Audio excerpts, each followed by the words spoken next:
नवरात्रि, पूर्णिमा और एकादशी के व्रत सबसे महत्वपूर्ण माने जाते हैं। उसमें भी सबसे बड़ा व्रत एकादशी का माना जाता है। चंद्रमा की स्थिति के कारण व्यक्ति की मानसिक और शारीरिक स्थिति अच्छी और खराब होती है।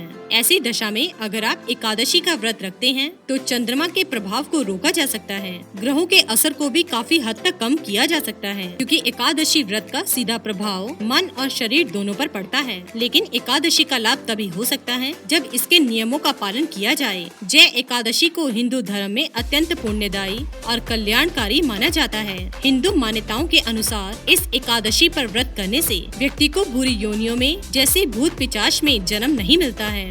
इतना ही नहीं, इस व्रत के प्रताप से व्यक्ति के सभी पापों का नाश हो जाता है और घर में सुख संपत्ति और वैभव आता है। पौराणिक मान्यता के अनुसार दुख, दारिद्र्य और कष्टों को दूर करने के लिए जय एकादशी का व्रत करना सर्वोत्तम साधन है। हिंदू पंचांग के अनुसार जय एकादशी हर साल माघ वर्ष के शुक्ल पक्ष को आती है। जय एकादशी की कथा सुनने से पहले हम आपको जय एकादशी के व्रत विधि के बारे में बताएंगे। सुबह उठकर स्नान करने के बाद भगवान विष्णु का ध्यान लगाएं। इसके बाद हाथ में गंगा जल लेकर व्रत का संकल्प लें। भगवान विष्णु की प्रतिमा या चित्र के समूह आसन लगाकर बैठ जाएं। अब एक लोटे में गंगा जल लें और उसमें तिल, रोली और चावल के दाने मिला लें। हाथ में जल लेकर अपने चारों तरफ छिड़क कर शुद्धिकरण करें। धूप और अगरबत्ती जलाकर एक बार फिर भगवान विष्णु का ध्यान लगाएं। घी का दीप जलाएं, भगवान विष्णु की आरती उतारें और विष्णु सहस्त्र नाम का पाठ करें। इसके बाद श्री हरि विष्णु को तिल का भोग लगाएं और उसमें तुलसी दल का प्रयोग अवश्य करें। शाम के समय भगवान विष्णु जी की पूजा कर फलाहार ग्रहण करें। याद रहे, इस दिन फलाहार का बड़ा ही महत्व है। द्वादशी को सुबह दान करें, विद्वानों और गरीबों को भोजन कराएं और दक्षिणा आदि दें। इसके बाद स्वयं भोजन कर व्रत का समापन करना चाहिए। तो आइए जानते हैं जय एकादशी की कथा के बारे में। जय एकादशी के विषय में जो कथा प्रचलित है उसके अनुसार धर्मराज युधिष्ठिर भगवान श्री कृष्ण से निवेदन करते हैं कि माघ शुक्ल एकादशी को किनकी पूजा करनी चाहिए तथा इस एकादशी का क्या महत्व है। भगवान श्री कृष्ण कहते हैं, माघ शुक्ल पक्ष के एकादशी को जय एकादशी कहा जाता है। यह एकादशी बहुत ही पुण्यदायी है। इस एकादशी का व्रत करने से व्यक्ति नीच पुण्य से मुक्त हो जाता है और घर में धन संपत्ति और वैभव आता है। भगवान श्री कृष्ण इस कथा के बारे में सुनाते हैं। एक बार इंद्रलोक के नंदन वन में उत्सव चल रहा था। इस उत्सव में सभी देवता, सिद्ध संत और दिव्य पुरुष उपस्थित थे। उस समय गंधर्व गायन कर रहे थे और गंधर्व कन्याएं नृत्य प्रस्तुत कर रही थी। सभा में माल्यवान नामक एक गंधर्व और पुष्पवती नामक गंधर्व कन्या का नृत्य चल रहा था।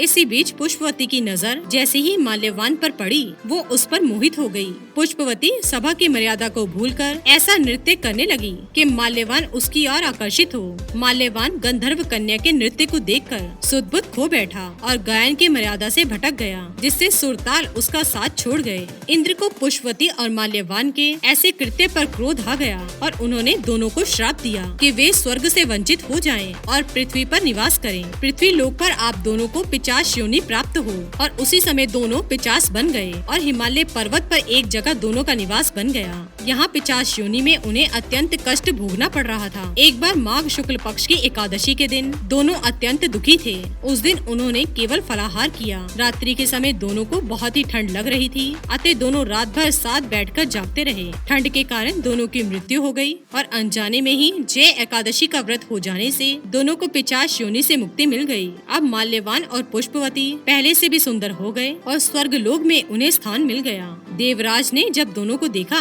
तो वह चकित रह गए। उनको पिशाच योनि से मुक्ति कैसे मिली, यह पूछा। माल्यवान ने कहा कि यह भगवान विष्णु की जय एकादशी का प्रभाव है। हम इस एकादशी के प्रभाव से पिशाच योनि से मुक्त हो गए हैं। यह बात सुनकर इंद्रदेव प्रसन्न हो गए और दोनों को कहा, आप जगदीश्वर के भक्त हैं और अब से आप मेरे लिए आदरणीय हैं। आप स्वर्गलोक में आनंद पूर्वक विहार करें। तो दोस्तों, ये थी जय एकादशी की कथा। इसलिए अगर आप इस दिन व्रत रखते हैं तो आपको सभी कष्टों से मुक्ति मिल सकती है। अगर आप जय एकादशी का व्रत रखते हैं तो भगवान विष्णु आप पर प्रसन्न होंगे। साथ ही माता लक्ष्मी की कृपा आप पर बनी रहेगी। घर धन धान्य और संपत्ति से भर जाएगा और आपको कभी भी गरीबी का सामना नहीं करना पड़ेगा। इसलिए जय एकादशी के दिन भगवान विष्णु के नाम का स्मरण करें और उनकी पूजा करें और माता लक्ष्मी को प्रसन्न करने के लिए मिष्ठान का प्रसाद चढ़ाएं। तो दोस्तों, जाना आपने जय एकादशी की कथा और पूजा विधि के बारे में।